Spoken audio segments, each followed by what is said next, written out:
Alaskan cruises are amazing, but they are very different from other cruises. And there are some big mistakes that you can make that can really impact your cruise. And some of these mistakes really surprised us. Hi, welcome back to Core 4 Adventures. If you're new, I'm Laura. And I'm Carol. And we're sharing these mistakes so that you don't make them and have the best trip you can possibly have. So the first mistake when you're planning your Alaskan cruise is not understanding the difference between an inside passage and open ocean cruising. And it can be a very, very big difference.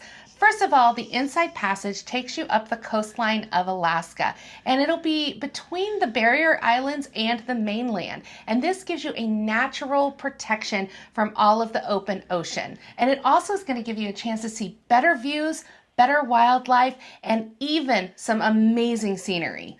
Now, if you want to get to certain ports, you have to take that open ocean cruise, but you need to be prepared. It's going to be a lot bumpier, a lot rockier. You're not going to see as much beautiful scenery, but it gets you to the places that you can't get with the inside passage. And if you are prone to seasickness, I would definitely recommend the inside passage versus the open ocean. That's what we've done in the past, and that's what we've got coming up next week. The next mistake is assuming that all ports are going to be in the city center. For example, in Ketchikan, NCL, and a lot of the larger ships will dock at Ward Cove. That's about a 20-minute drive from the city center of Ketchikan and not exceptionally walkable at all, so you're going to need to take a bus to get there. Now, there are some cruise lines and some ships that do dock right in the downtown area of Ketchikan. So when you are looking at your cruise itinerary and planning what to book, figure out if that's important to you before you book. So if you're on Princess or Holland America, you can be closer to the downtown center there. And if you want the bigger ships like NCL, you're going to be out at Ward Cove. We don't mind Ward Cove, and in fact, they've really developed it over the years.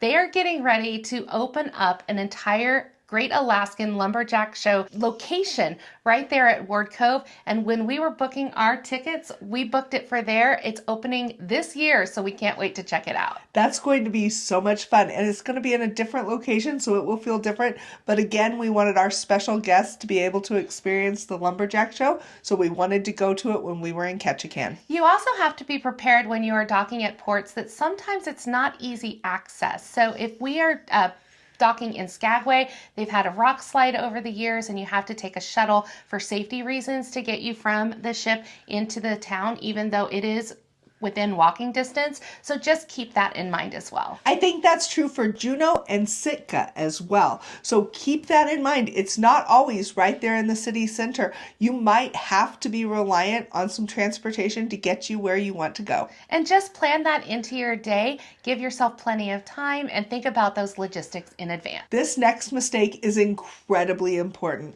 Do not underestimate the cost of excursions in Alaska. Alaskan excursions can be quite pricey. Oh my goodness, yes. You can really spend a lot of money, maybe even more than what you spent on the entire cruise on the excursions themselves. Yes. Now there's some amazing things you can do. Helicopter tours of the glaciers, going and seeing the bears, whale watching, all kinds of amazing things, but you're going to pay for those amazing experiences. Especially if you book through the cruise lines, because they can sometimes charge a premium. One thing that we have learned is that it is okay to book through a third-party provider. We actually recommend Viator. We have a link in our description box below. We are a Viator affiliate, so if you book through our link, we do get a little bit of a commission, but it doesn't cost you any extra. It's just a great way to help our channel out. And we are an affiliate, but we book with them all of the time, pay full price for our excursions, and have always had a great experience, which is why we recommend them, and we are an affiliate for them because we think you would too. In fact, on our upcoming Alaskan cruise, we have booked whale watching in Juneau through Viator and a chance to see the totem poles and the bear sanctuary, and we cannot wait for this. These are going to be two amazing excursions that you're going to have to like and subscribe so that you can come along with us. That's for sure. And the one in Juneau, the whale watching, was about half the cost of the one that we could have booked through the cruise line. So you really can save a lot of money on this. I would recommend picking a couple really extravagant things that you want to do and then go a little more low key in some of the other ports. That's what we do. And shop around, because sometimes you can get the better deal through the cruise line excursion. We found that out with the Mount Roberts Tramway in Juneau. We've got tickets for that, and our horse-drawn carriage ride in Victoria, British Columbia. The next mistake on an Alaskan cruise is not packing the correct clothing. First of all, Alaskan cruises are a lot more casual than what you're expecting. During the day, you're going to be fine in jeans, tennis shoes, layers on top like a t-shirt, a sweatshirt, a jacket. That's fine. Nobody is expecting you to dress up during the day. And the weather can change on a dime, so it's great to do those layers because you never know when you're going to get warm because the sun came out and you need to strip down to just a short sleeve shirt, or it starts raining and you need that raincoat and a jacket underneath to keep you warm and dry.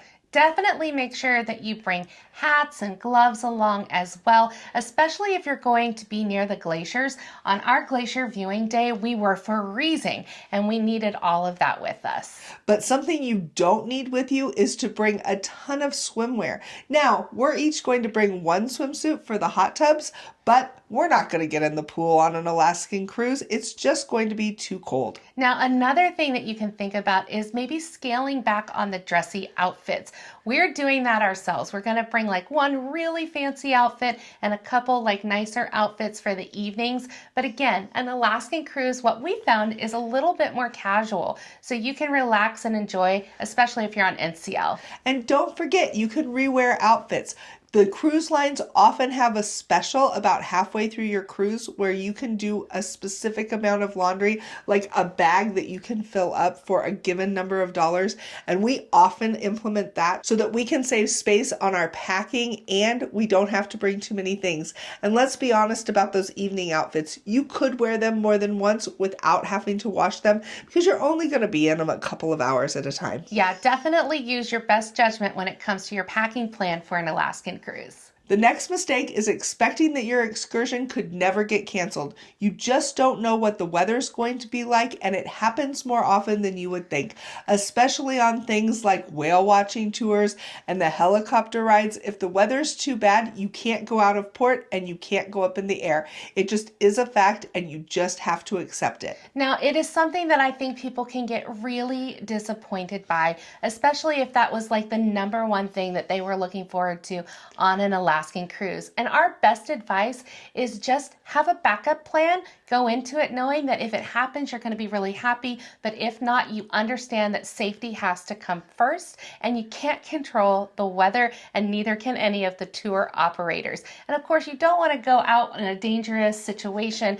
and get stranded. I mean, you just don't want that to happen. That's the best mindset you can have, is that they're going to keep your safety and theirs in mind. And if it's not safe, they're not going to take you. If there's something you really want to do, like seeing the bears in Sitka, they have a bear sanctuary, so you're guaranteed to see them. That's something that you can book and know that you're not going to get canceled unless it's really raining hard. And of course, when we go on any cruise, we go into it knowing that there could be changes. Like we've heard of some people whose itineraries got diverted because there was a medical emergency on board and they didn't get to go to like Glacier Bay National Park. And if those situations happen to you, you have to understand that people's safety, health, and lives come first.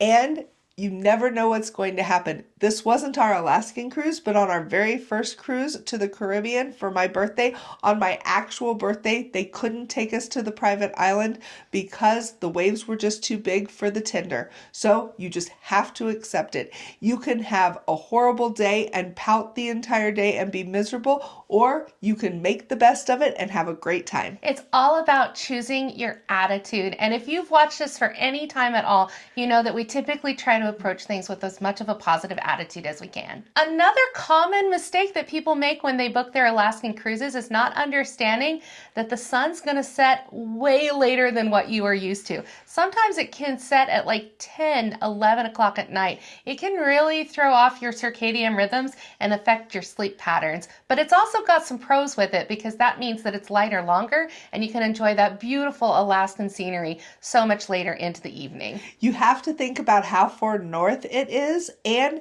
most Alaskan cruises are in the summer. The longest day of the year is June 23rd. So we're going the first, second week of June, and it's going to be really bright the whole time we're there. We get home on the 19th of June, just 4 days before the summer solstice. And keep this in mind because it can kind of throw off your sleep schedule. A balcony cabin is fantastic for an Alaskan cruise, but if you have a balcony, maybe make sure to bring those little clips like Carol does to block the sun. I'm actually kind of excited that I have an inside cabin on the next cruise, and it doesn't matter what time of day it is. When I go in that room, it's going to be dark. That's definitely a bonus for an inside cabin. I think I was anti-inside cabin for so long, but we did our first inside cabin on our last Mexican cruise, and I actually really liked it. I got the best sleep of my life, and now I'm like, inside cabin, yes, let's book it, You can definitely stretch your vacation dollars a lot longer that way,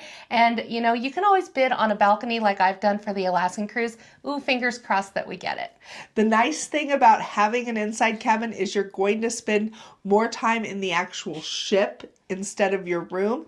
But if you are someone who likes to spend more time in your room, maybe it's worth spending that money for the balcony cabin. Only you can decide. And I will say that if there is one cruise that if it is your very first time to Alaska, that could be the one that you want to splurge on that balcony cabin for. We did on our very first one. This is going to be our second one, so we're comfortable going the inside route. The next mistake is waiting too long to book your excursions. Some things sell out really fast, especially like the whale watching tours and the White Pass Railroad. Oh my gosh, we have done the White Pass Railroad in the VIP car. We're going to link that right here so you can watch it yourself. And we are doing that on our next cruise as well. In fact, we booked the cruise and then we booked that VIP White Pass Railroad ticket as soon as we possibly could. We were like stalking it. As soon as it became available, we grabbed it because there's very limited seating in that final car, and it is totally worth it. It is super expensive, I will tell you that, but it is our one big splurge on this trip, and we definitely wanted to do it again. Another thing that you want to book early is the helicopter tours. We're not helicopter tour kind of people. Carol is never going to get into a helicopter. I think Pepper and I probably would, but she says absolutely not. There may be enough Xanax in the world to get me on one, so we'll try, maybe. But because we know that about ourselves, we don't fret over it. I see those sell out super fast too, especially the helicopter tours that take you to the glaciers. And speaking of glaciers, that is another mistake, not prioritizing the glacier viewing day. Now, normally every Alaskan cruise is going to have a time for you to see the glaciers, whether it's like the Endicott Arm, the Mendenhall Glacier, or Glacier Bay National Park. Really research that and understand what experience you're getting. Because if you're wanting Glacier Bay National Park and you end up with the Endicott Arm, you don't want to be disappointed. Glacier Bay National Park was one of our fondest memories. It was such a beautiful day. However, it was good to know that it didn't last forever. It didn't last forever, but one unique thing about Glacier Bay is there are actually park rangers that get onto the ship when you go into Glacier Bay, and they give you all kinds of information over the loudspeakers, even in your rooms, so that you can have a little more experience with it and learn some of the stuff about the glaciers compared to if you go to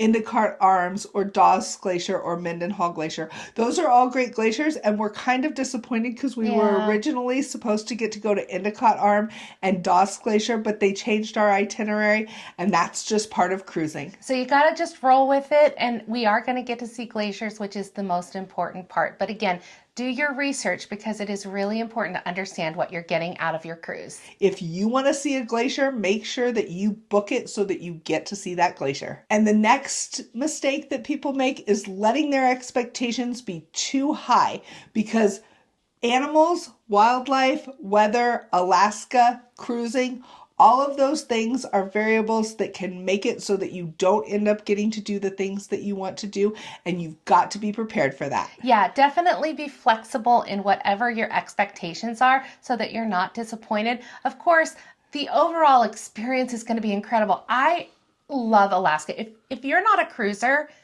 you're at least going to love an Alaskan cruise because it is the best way to see this state, the 50th state of our country. So you definitely need to do it, at least put it on your bucket list. You won't regret it. So here's a bonus tip for you. If you are cruising in and out of Seattle and you're returning to that port, make sure that you book your return flight home late enough in the afternoon that you can take advantage of the Port Valet service. This is a chance for you to check your bag while you're on the ship. They're going to transport it to the airport, get it checked into the airline that you're flying with, and you're not going to see it again, touch it, or deal with it until you land at home and pick up that from the baggage carousel. Randy and I were able to take advantage of that on our first Alaskan cruise, and that was fantastic. We still had our carry-ons with us, but we had a much later flight and we were able to go experience Pike Place Market because we had done that check-in. And Pepper and I had an earlier flight and we missed it by like 30 minutes and we had to carry our bags with us just like normal and check it in. It definitely would have been easier to do the Port Valet. So again, that's only in Seattle and you definitely want to check it out and make sure that you're planning ahead for it. So if you're planning an Alaskan cruise, we really hope that this helped you feel prepared and so you don't make the same mistakes that we did and other people have. Yeah, and in fact, we are remembering all of these hints and tips because we are preparing to go on our next Alaskan cruise in 1 week. In fact, next week's video, you're going to get to pack along with us and see everything that we're taking on that cruise. And don't forget to subscribe to our channel so you don't miss that. And we would love to hear any mistakes that we missed in the comments section below. We do answer every comment and we love to see them. Thanks so much for spending time with us today. We hope that this has been helpful for you, and we will see you next time on Cork 4 Adventures. Bye. Bye.